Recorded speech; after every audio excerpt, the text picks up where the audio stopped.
Good morning, Gills fans, and welcome back to Gills in the Blood TV. Boz is back from his summer break, all excited about the new season. We are today doing the second part of our My Gills With series. Boz is going to take part, he's got lots of notes, so we're going to crack straight on, mate. How long have you been supporting Gills now? My first game was 2003, which was Watford at home. I'd watched both the Wembley games at home, but I was still young. You know, I remember City it. and Wigan. Yeah, I wouldn't have been that into it back then. Yeah. First game was 2003. That's when I really started getting into it. Yeah. Cool. So it's now what? So it's 15 years then from this season. Season 14 every years. year, apart from that 14 first years season, this year. Blimey. So what was your first game? So yeah, the first game was Watford in 2002. Won a bad start, won 3-0. Lovely stuff. Sadibi scored. Pete Durley. Yeah, Mum Sadibi got the first, Rod Wallace and Kevin James as well. He went on to score some decent goals for us, Kevin James. He didn't score many, did he? But they tended to be good ones. Outside the box when he did bother, yeah. So 3-0 win, so like we say, that's a good start. So that's your first game. But what about your first significant Gills memory? Good or bad? Probably bad. No, the first one's good. No, the first season, a season ticket was 03-04, and we stayed up on the last day of the season away at Stoke. And we were kids back then. The season when Banks was in goal. Yeah, Banks. An absolute worldie that day, and an absolute worldie that day, if I remember rightly. And I think a Sabre up front, possibly Akibai, definitely a Sabre. Oh, of course, yes, that'd have been two of our ex-boys, yeah. And that was a season like we were still young, and me and Stocky and all the boys used to go. But we used to go to a lot of the northern away games. Back when we didn't have to pay, back when Mum and Daddy paid for everything. So yeah, we've done quite a few back then. But yeah, Stoke away was the first big memory because we were in trouble that season massively. Yeah, it weren't a good side, let's be honest. No, it was an just said off air, it was a side that was like, but they all sort of went together, didn't they? Rather than like where you see you try and phase one or two out and get some youngsters in. It just seemed that they all just went at the same time. Cross and Jarvis coming and Spiller, and that was it. Yeah, and everyone else was like sort of the wrong side of 30 and on the wane, unfortunately.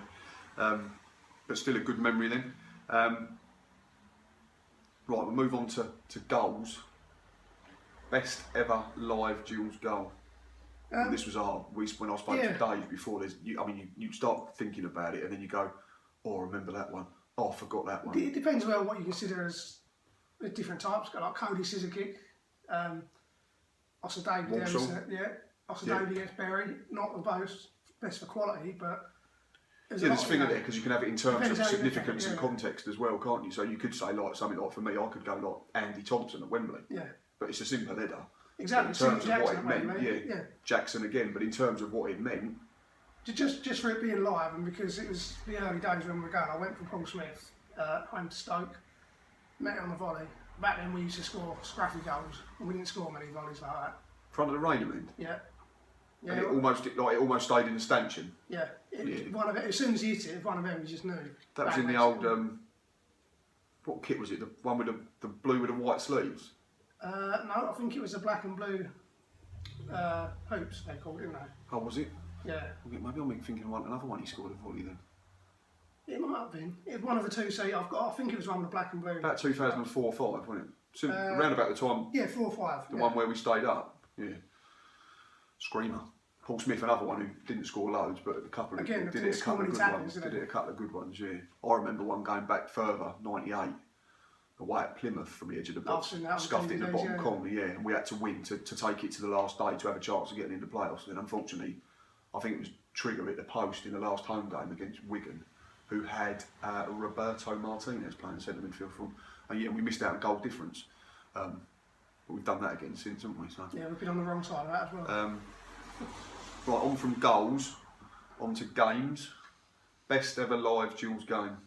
So I've gone for Ipswich away back in the Championship days. It was my first away game. We were, what have I got? We were 1-0 up, Rod Wallace scored. No, Rodney Wallace. And that was a different experience for me, being in away at home. You know, you outnumber the away fans away. The whole day is totally different when you go to your first away, especially as we were like 13, 14 at the time. Yeah, it's probably a little bit sort of overwhelming, a little bit sort of like you're a bit uncomfortable until you get used to not saying. And it wasn't like most grounds you're behind the goal, wasn't it? Ipswich you weren't, you were to the side, along the upper tier. Probably most of better viewing that day, I think. So Rod Wallace scored the first. Then Mum Stevie scored just before half time. Big mama again, he's in a lot of yours. Yeah, well, you know, I haven't seen many greats. Does he make cakes now, doesn't he, or something ridiculous? I think it might be a cake shop. Like a bakery or patisserie or something. Patisserie, I think that's the one. Posh for bakery, I think. Yeah, he made it 2-0. Then it went to Paul Shaw scored and it went to 3-3. So we almost juiced it up. So we were 2-0 up. Yeah. Then they went back. They got 3-2 up. Steve Shaw's right time. Then it went 3-3. Yeah, Paul Shaw scored, make it 3-3. And then in injury time, Marc Saunders popped up to win it. So another one who scored. For your first away game, decent goals from outside the box. box. I've seen a lot of bad ones, but for drama as well, the emotions in 90 minutes. So yeah, so if you're saying, if that's correct from what your memory says, we were 2-0 up, then we're 3-2 down, then equalised, and you probably think we'll take that after, like you say, conceding 3, but then to win it late on would be a bit exciting, I'm sure. So that's your best live Gills game. What about whole season? I'm not going to surprise you. Like I said to you before, I didn't see the Pulis and the Taylor era, not Taylor's first period. Obviously the league winning season. Not the second period. No, God, no. Yeah, the league winning season, I've never ever thought I'd see. I think if anyone's picking Taylor's second period as a whole season as their favourite, they've had a hard life, to be fair. I feel a little bit sorry for them. So you're going to say title? The obvious one, the title winning season. Yeah. Not many, lower league fans, not many fans say they've seen that. And that's probably the last season I've done probably 30 plus games. There's only a few of the normal ones who didn't do that season. Done all the home games and we still managed to knock out some. So you must have done some nasty grounds. I'm not being funny. So you'd have been looking at Accringtons and stuff like that. And Dagenham away on New Year's Eve, I think was it? It rained and we were uncovered. It was lovely. Yeah, that's a horrible little ground. Not Northern, but yeah, it's a horrible little ground. I've gone for that season. Marc Allen built a decent side, to be fair. A lot of leaders, a lot of characters. Yeah, I think, but they were good players as well, weren't they? I think we spoke about when we spoke to Daki a few weeks ago, and he said about there was loads of good characters in there, and we sort of mentioned that as well. But they were still good footballers. Yeah, there wasn't any stars. There wasn't anyone who thought, that's too like Stuart Nelson. I mean, he's still a decent enough keeper now, but he was a very good keeper at that time. One player a year off. I've even wrote a back forward, Matt Fish, who the first season I don't think he was really settled. He scored an absolute worldie that season as well, didn't he? Yeah. Accrington at home on his left foot. Yeah, it's his wrong foot and smashed it right on the top corner. Yeah, I remember that one. Yeah, Matt Fish at right back, Barrett and Frampton and then leg. Yeah, Leon come halfway through the season, didn't he, from Brentford? Frampton as well. We spoke about Barrett before. Our mate Joe Martin at left back. We won't say no more about Joe Martin, but yeah, he was the left back. Back at his level, yeah. Midfield, again, there's no class, do you know what I mean? Like you had your Charlie Lees, your Chris Welpdales, your hard-working players, you're not going to go and beat 5 or 6 players, but... No, but you know what you're going to get a shift, and you're going to get a little bit of quality and good delivery from key areas, I think is what... The only real bit of pace in that team probably came from Weston on the left. Yeah, he was out and out quick. Another one who was very, very good at that level, but then probably struggled a little bit to make it League One level. Very good. He's just from Ebbsfleet now, isn't it? Well, everyone's down Ebbsfleet who's played for Gillingham. Jack Payne was in that squad as well, if I remember right. Yeah, but he's now gone there, Yeah. And up front, obviously, you had Kedwell and Burton, and on paper, it doesn't sound very effective, but it was. Yeah, but it was incredibly sort of romantic, wasn't it? Because you had Danny Kedwell, Raynham Bourne, lived up the road, followed the Gills all his life, and then suddenly shot us to the title. And then Dion Burton come in at the back end of his career. Yeah, a lot of the games I've got wrote down, like it's got Dion Burton scored the winner, Dion Burton scored the only goal. And then probably, when he signed, people will probably think, back into his career as he comes in for a payday, but he was an absolute class, wasn't he? He still had loads of ability. Yeah, him and Strevens, they signed around the same time, they went in opposite directions. Yeah. Strevens started the season, didn't really set the world alight, and then Burton, I think I wouldn't say he hit it off with Kedwell, but it took time. But they persisted with it, and it came off. And they weren't brilliant players, but like I said, Kedwell got the winner to send us up. Burton, I've got to write down, he scored against Rotherham on the bank holiday weekend. That was the one I turned to Stocky that day. It's like, still 5 or 6 games to go, but I said to Stocky that day, we're going to go up now. We might win the league, I remember you saying before. We cheered that day more than we won the league. Because when we won the league, it was almost like we were expected to. But that Rotherham game, they were chasing us down. I think it was us and them and Port Vale. Yeah, and if they'd beaten us, would it have been right back in the mix? Yeah, it would have been close again. Being a Gills fan, you're probably thinking, us, "Are we going to mess it up?" Yeah, that was another Deal Burton day. That one, he scored the winner. Yeah, he didn't score loads, but he was just. He scored the winner, I think, of their place as well. Different class, different class. On and off the pitch, I think, as well, which was the key thing there. And again, it was another one with proper experience, wasn't it, all the way through the Football League. And like you say, you had that with, and then you had the youngsters like Daki and Jack Payne, and it was a proper good mixture, wasn't it? So. Yeah, there was a lot of good things from that season. We almost managed to duel it up again. The Wimbledon game. The 2-2. Yeah, it was the 2-2. Yeah. I was getting that one muddled up, and then who was the other one where Kendall scored? Torquay was one that sent us up. That sent us up. That was it. Yeah.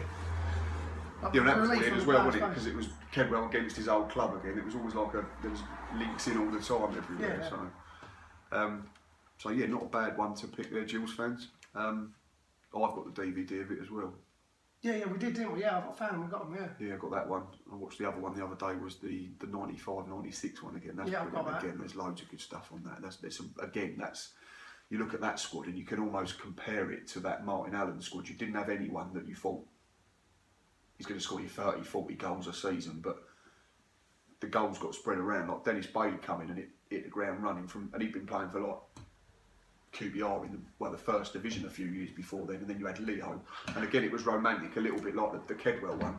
Kedwell was like the homegrown hero, and then you had Leo Fortune West, who got bought out of non-league for like $5,000, and I think the supporters funded it. So there was loads of little similarities, and you thought, but there was no one, like you say, there was no proper stardust like we've had Daki the last couple of seasons. There was just 11 on the pitch all the time, and then the substitutes and the squad players all knew their job when they came in and got called upon. And yeah, both very, very good seasons. Anyway, I digress. Greatest Gills manager then? There's no contest for me. Like I say, I miss the purest times. I'm messing onwards, going back to that league winning season, Martin Allen, hands down. He has such a connection with the fans. And that season we had the red shirt and the blue sleeves.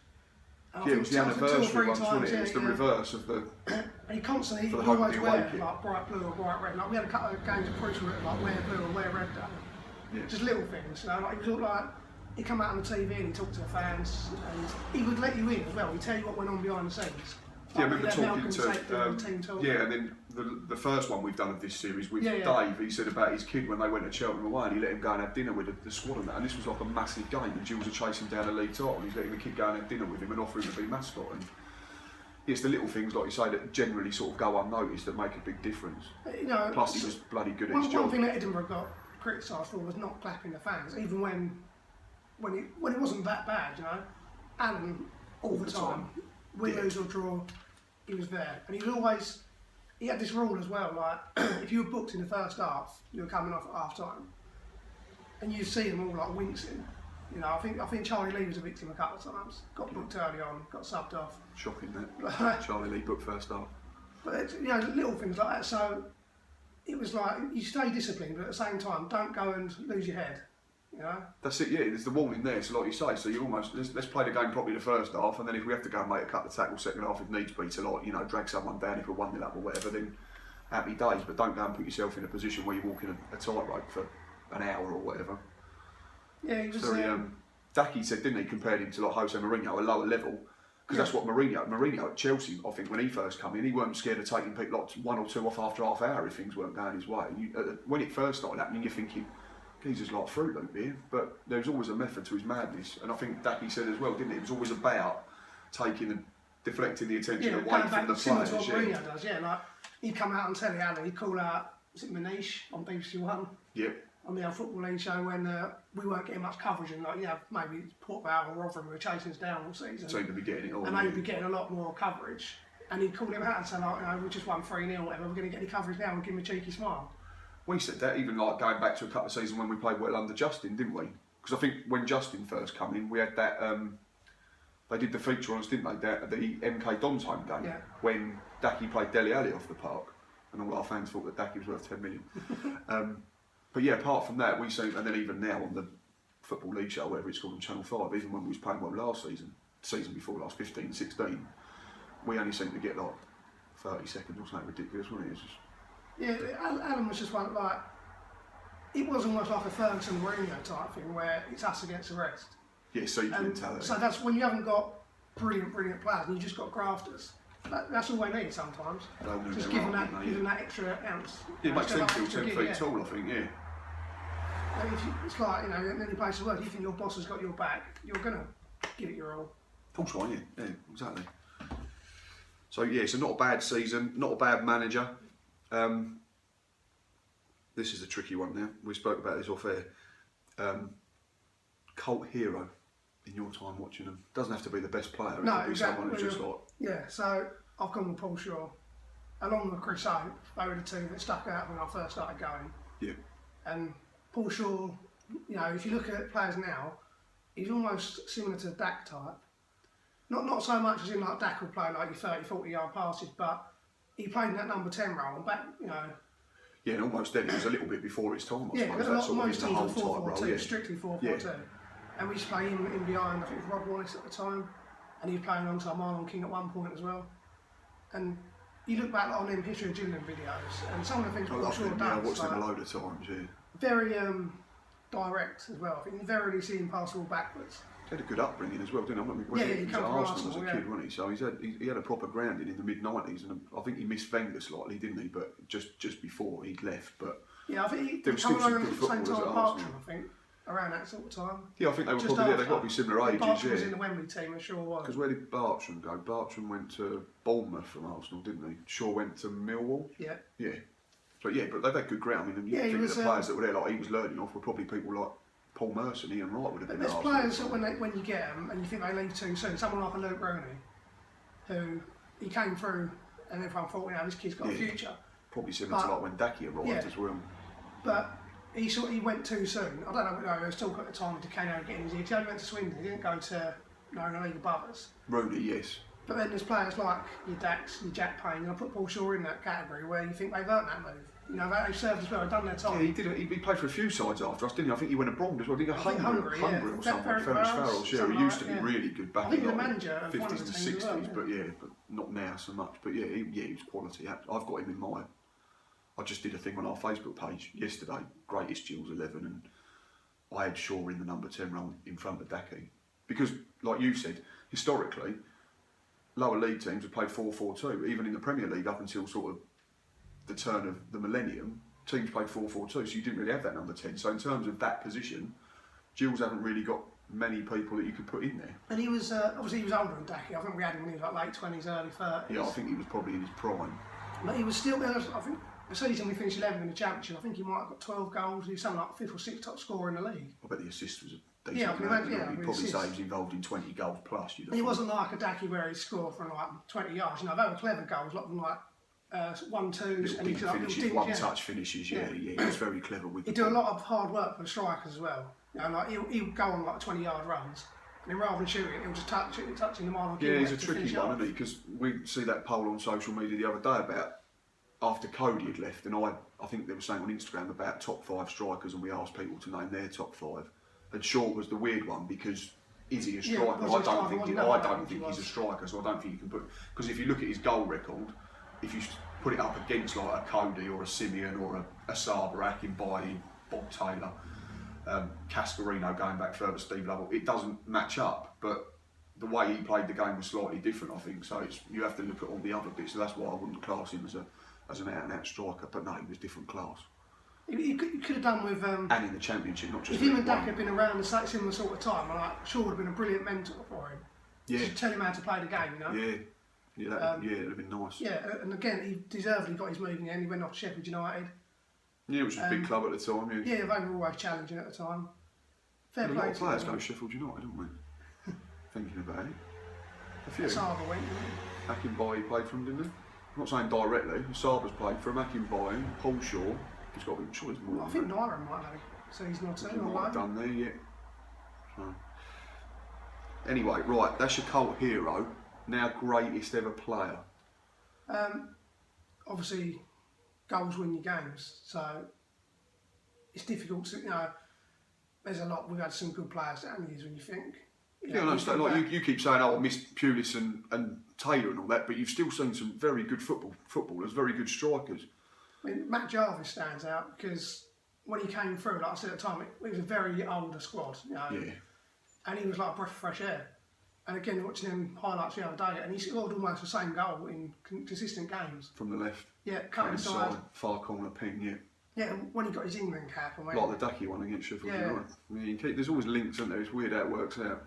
Yeah, not just obviously Hope, I say, he's been one of my favourites. Yeah, there's plenty. Nyron had a real good engine on him, got a lot of goals for a right back at the time when I was going. And a striker from time to time. Yeah, he played everywhere, didn't he, down that side? Yeah, he was quality. Obviously short. It's when you start writing it down, and you realise, you think, actually, we're not as rubbish as we tend to think, because we've had some good football. You forget the half-decent times, don't you? It's almost the rubbish stuff that tends to stick in your mind, unfortunately, but we've had some absolutely quality footballers. I've gone with Cody, just because... goals win games. Yeah, and again, I didn't see the likes of Saba and Taylor, Akinbaye. Yeah, I'd put him just below. I had him fourth. Yeah, you said, yeah. But for longevity, and again, you have to appreciate it a lot, which is what I was trying to do when I did the reaction piece on the YouTube channel about. It was all the younger generation that were like, not heartbroken, were very disappointed he'd left. And then the older ones, which I probably fall into slightly because I've seen the Asabas and the Taylors, and then you've got people going back even further that have seen Steve Lovells and Tony Cascarinos and that type of thing. That's probably why they can take it or leave it, because they realise. But that's all the younger fans have known since 2010. Well, if you think in terms of since we dropped out of the Championship, no disrespect to anyone, even like Danny Kedwell and Dion Burton that you've mentioned in the Championship winning side, but the two names that stick out, in my opinion, for the younger fans over the last sort of 10 years as Gillingham supporters, is only really Simeon Jackson and Cody McDonald. Now Simeon, because he was very good for the short time he was here. That's why I've gone Cody over. And then Cody, because it was longevity, real longevity. I mean, I think Jackson went at the right time. I know we only had him for 18 months. Might have been 2. But the thing was, if Simeon Jackson hadn't left, we'd have never seen Cody. So it's all swings and roundabouts, and this is why the older fans again, and they tend to say, "Oh yeah, well we've survived. Gillingham will survive without Cody McDonald." There's make no bones about that. Obviously, we're all a little bit sort of apprehensive this season because of what's happened. But anyway, sorry, I've gone off on one then. Cody McDonald. Jackson would, one-on-one Jackson, you think 9 times out of 10, that's going in the back of the net, and man to times. But Cody, I just think he scored so many different goals. If they weren't like, I say Jackson, he'd go sprinting clear, bang, goal. Yeah. You didn't usually get that with Cody, you get the little dinks, or I mentioned earlier, the scissors. Good in the air for a little, he wasn't that big. Yeah, he won his fair share of headers. And Jackson scored a half-decent header once as well. Just once, one that wasn't a corner. Yeah, it was that one. Cody just... he's just that little level above. He's called different sort of, and the passion. If you had 11 Cody McDonalds out there, you'd have half a chance. That's it. Yeah, they're both probably. You look at Simeon and Cody; they're very similar strikers. They're not massive, but they was half decent in the air and they work hard. But they both wanted to play on the shoulder. They both wanted to run in behind, especially in their prime. But yeah, that was probably the little bit extra you got with Cody because he was there for so long. The connection with the fan, it was almost like, you say Kedwell was like one of our own, basically, weren't he? Yeah. Cody just really falls into that bracket. Yeah, I think he is, because when he arrived, he was only young. If we were 3-0 down and he's missed a one-on-one, he's going mad at himself, or if he's sprinted 50 yards to get a ball and no one stayed up with him, he's going mad at the other players. Yeah, and he was still doing that last season, we said he was playing a new role, and he admitted it, didn't we? We touched on it a couple of times. He'd come out in the local press and said, I'm 30 now and I'm having to learn to play as a lone striker. It must be hard because that stuff should all be done when you're almost done that from the start almost. Yeah. He was our main striker. And he just had the pace of Barch and Ollie supporting him. Whereas with Cody, it seems like it seems with Cody almost every season he's got either a different partner or different people supplying him. So he had to play with a lot of different people, especially last season. Weltdow could cross the ball. Wasn't the quickest, but he could cross the ball. And he looked like Wagstaff, he's similar to that. Consistency in it as well, which was again, you go back to that title winning side, the one you picked out as your favourite season. You knew you had Weston from one side, Weltdown from the other, and then you might have on the odd occasion someone else would play wide, a Charlie Lee or something like that. But you knew 90% of the time what you was getting from your wide men, so you knew where to be and what runs to make. Whereas last season was a prime example. We played 4-2, 4-4-2 diamond, 4-3-3, 4-5-1, 3-5-2, whatever you want to. There's no continuity, no consistency. You're not sure Cody's what he's been doing. there for good times and the bad times. He has seen it all, to be fair, yeah. So I just think he's just that little bit ahead of Jackson for me. The season under Hesse, when he up scored back 25, yeah. I mean, we only missed out on goal difference, He was didn't we? injured for a lot of that. He missed all Yeah, the we missed out on goal difference, and he scored. I think he was third highest scorer in the division that season, wasn't he? Yeah, then he got his move to Coventry. Didn't quite work out. Yeah, it never really did work out, and then we got him back, didn't we? He come back for that short spell for the title winning season. But again, it was only a little spell, but it was 4 in 7. It just kept that momentum going. I think I looked at it the other week when I did the reaction piece, and I think he earned us like 8 of the 14 points we won in the period. I think it was like Bradford away, which was a key one that season. There's a couple of 1-0s he scored the goals in, yeah. So, but even when he scored pre-trial, they did the cringy thing where they played Return of the Mac. That was a little bit cringy. None of that anymore, unfortunately. No, sadly. So yeah, I've gone with Cody. It's understandable. Right then. So does he make it into Boz's 6-a-side all-time Gillingham 11? He does. Not 11, 6-a-side Gillingham 6, sorry. He does because it's quite attacking. So that's the beauty of this, isn't it? I think with, Dave played 1 at the back and that was it. I've gone 2 at the back, but there's a reason for that. So the goalie I've gone with Nels because again when I sent you my 1 to 11 before, like some of the keepers I've seen, Bartram I only see the back end. Slightly, yeah. Jason Brown, Simon Royce, we had Roman Larry on loan for a while. Simon Royce was very good again. It was at the back end of his career, but that season when we went up at Wembley, it was quality, absolute quality. Yeah, like Nico Vaston, we had him. Some of the loan keepers we've had, like Larry at the time, we linked to Arsenal in January. I think by March he was playing for us on loan in League One, and he was very good. But I'll give it to Nelson. Oh, Tony Bullock. We're talking about that season the other day on Twitter. Yeah, that's memorable for all the wrong reasons. Keeper that couldn't keep.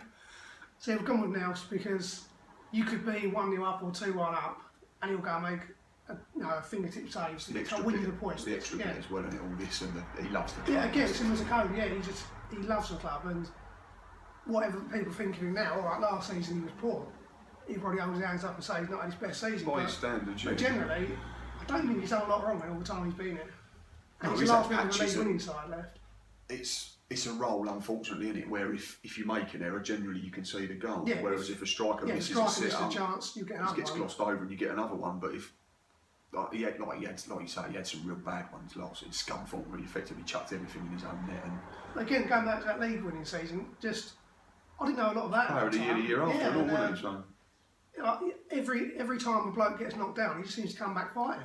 Well, he's been transfer listed twice in the last 3 seasons. Yeah, and again this season, like all the pictures and videos we're seeing, he's involved, he's still joined in, and he seems to have a smile on his face, doesn't seem unhappy. And I think he'll have a great effect on the 2 Toms as well, Adler and Holy, so they're both learning. I'd like to see Tom Adler get a proper chance in pre-season, but I'd have no issue if Stuart Nelson's between the sticks. No, exactly, that's what I was going to say, I'd have no problem with that, and it's not beyond the realms of possibility. No, not at all. All 3 keepers need minutes in pre-season, but it says all you need. Well, you look at Holy last season. We said he wasn't the most convincing. He might change my opinion. Started well, didn't he? And then unfortunately, it was just little things were getting in his head, and it. But then it comes to a big game at the end of the season, and Nelson's back in. Yeah, which says you a lot, tells you a lot, doesn't it? So yeah, I've gone with Nels. Is Scunthorpe away on the big screen? Scunthorpe at home? I think so. I think it might be. I think it is. Yeah, so the next ones, I've gone with 2 at the back. Chris Oak, we've already mentioned, was didn't he set a record, didn't he, for like consecutive appearances? Yeah, 200 consecutive games or something without injury or suspension, and which was centre half. He's probably the last one of that older generation that stuck around, and he was still good. When did we sign him? We signed him. He came in the summer after we'd gone up, didn't we? I think he only been in the season when I started going. Yeah, so he came in the summer of, and I think he made his debut against Stockport at home. We lost 3-1. Yeah, it's definitely Scunthorpe. That's fun. He got his fair share of goals as well, to be fair. Similar to like John Egan, got a lot of goals, and he was very, like now, when Egan came in, me and Stocky said he was almost like a lower league Rio, where he'd get the ball and he'd go on a run with it. Yeah. Whereas Chris Oak was your old-fashioned, get it, hoof it.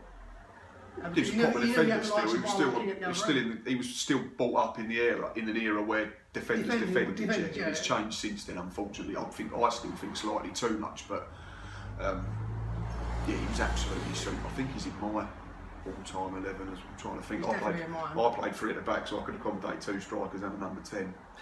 Yeah, I think I had him, Ashby and Simon King. That brings me on to my next one, Simon King. There we go. The good balance here as well. You're right for Chris Hope, you're left for Simon King. You could probably put him in just for that game at Wembley. Yeah, where I think Grant Holt didn't exist for 90 minutes. Grant Holt, I think he's still trying to clamber out of his pocket and has been for the last 8-9 years. Even when he had that long-term injury, didn't they? It was and he came back. I think it was Stocky's boy's first game. It was Torquay at home, and Simon King scored to win on his first game back. But he was never the same player, was he? After that, absolutely ruined him. But what a player he was when he was fit. You know, we signed him for 250 grand. But another one, a ball player, like you say, he'd get it down and pass. Yeah. He wasn't just one of them that says he like good balance. When we came in, we played him at left back, and he struggled.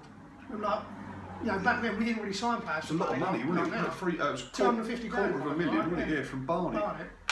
And yeah, he struggled originally for quite a while at left back, but as soon as he went centre half, it changed. But like you said, you've got good balance there because you've got Chris Hope, the old school centre half, edit, clear it, kick 'em, win it. But that's what that was him and Gary Richards all over, wasn't it? Richards was like the man, yeah, exactly, who just went and kicked everyone, elbowed everyone, edited everyone, and then you had Simon King, who was almost like your little bit of culture alongside him, and it worked really well. So midfield was only one man, Hesse. He has to go in everyone's, I think, doesn't he? Again, I keep mentioning his age inside, but just for the commentary, going at home, yeah. Yeah, you could put him in for that, I suppose. Yeah, even like part of that age inside, he was still running around off a whippet. You know, like he was like 36, 37. Played up to 40 at Hull, didn't he? That's weird saying that now because Hull have obviously been in the Premier League, yeah, but Hull was still in like Leagues 1 and 2 back at the time. Yeah. I think Peter Taylor was in charge. Yeah, he well, what a bloke. You know, whatever you say about him as a manager, can't criticise him one bit as a player. No, and we've had this chat before, haven't we? And I've said, like, it was Pulis and Taylor's team when he finished 11th and 13th in the Championship as it is now. And then he had the 2 seasons where he didn't get us out of League 2. But we didn't miss out. It's not like we were. One of them League 2 seasons, you take out goal difference. The massive ones like the Accrington and the Bury where we scored like 7 goals and lost games. Yeah.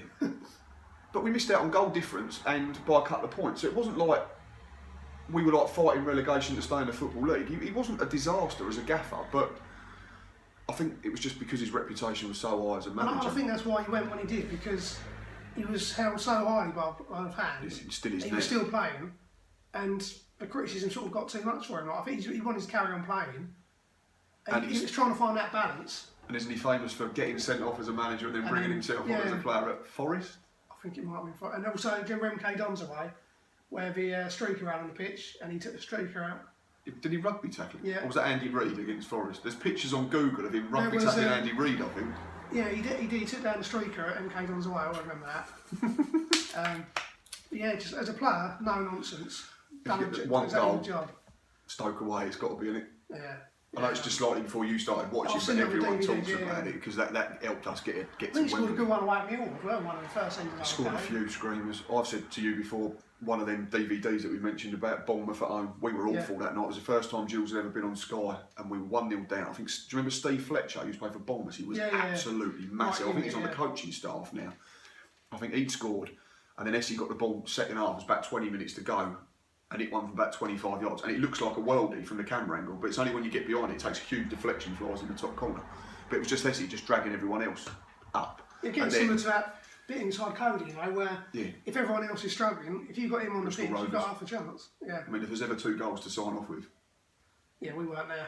Unfortunately, we were in Germany, but like we spoke about Daki, sadly Daki's last appearance for us was going to be a bad memory, getting battered by fans at Charlton, whereas Cody is that absolute net buster, and then the lob as well. Like you said, different types of goals. Yeah. It's one long ball, the same thing, but the first one he shifts to the centre half away and then creams one in the top corner, and then the next one just waits for the keeper to come out and just a delicate lob over him. So one of my favourite goals still from the last few seasons, which was actually under Peter Taylor, is our volley Leighton Orient at home. Yeah. When we hadn't won for about 3 months. You went mad that day, yeah. I think I broke the seat, didn't I? I think you did. Doughty had been sent off. Michael Doughty had been sent off for chucking the ball away, and it was 2-2. I think Leon Leggard scored both our first 2. Yeah, because we went through a phase where we were struggling, just chuck Leggy up front. Yeah, he'd done it a few times. He'd done it there, he got 2. He got... Is it Preston as well? Scored against Preston, I think, or Crawley. Oh, Preston away, yeah. Josh Pritchard's absolute worldie of a pass. Whatever happened to him? So, yeah. So that was Hesse in midfield. Then I've gone for Paul Shaw, we've already spoken about, to play him behind. So what are you playing? Nels, Hope, Nels, King. Hope and King. Hesse in front of him. then just leave the other teams to do what they do. I was going to play Shaw almost up top. Yeah, so I've gone with Shaw and I've gone with Cody. Makes sense because you spoke about Cody in his prime had that turn of pace. So if Shaw's doing his little runs 20, 30 yards of the ball, Cody's just only over that, bang, goal. Long ball from Hope or King, bang, don't need Hesse. Ball from Hope. King can play long ball. King's too good for that. That's some team. So we're going Nelson goal. Yeah. Chris Hope on the right, Simon King on the left, Hesse just in front as an anchor, and then Shaw. It's almost like an inverted one of them. Yeah, one of them. 2-1-2. Yeah. Yeah, 2-1-2. It was a lot simpler than I was trying to do with dead one of them. Just play a long ball, which we might have to get used to this season. Yeah, a little sort of. It'll be fine. I think that's it. That is it, yeah. There's some good stuff there. As always, firstly, thanks to Boz for coming on and sharing his memories with us. A lot of good ones. Hopefully we'll have some more next season. As always, thanks for watching. Thanks for listening. Please keep liking, retweeting and subscribing and telling everyone else to come subscribe. We are only 19 away from 450 now and we want to get there before the first game of the season. And until next time, up the Gills.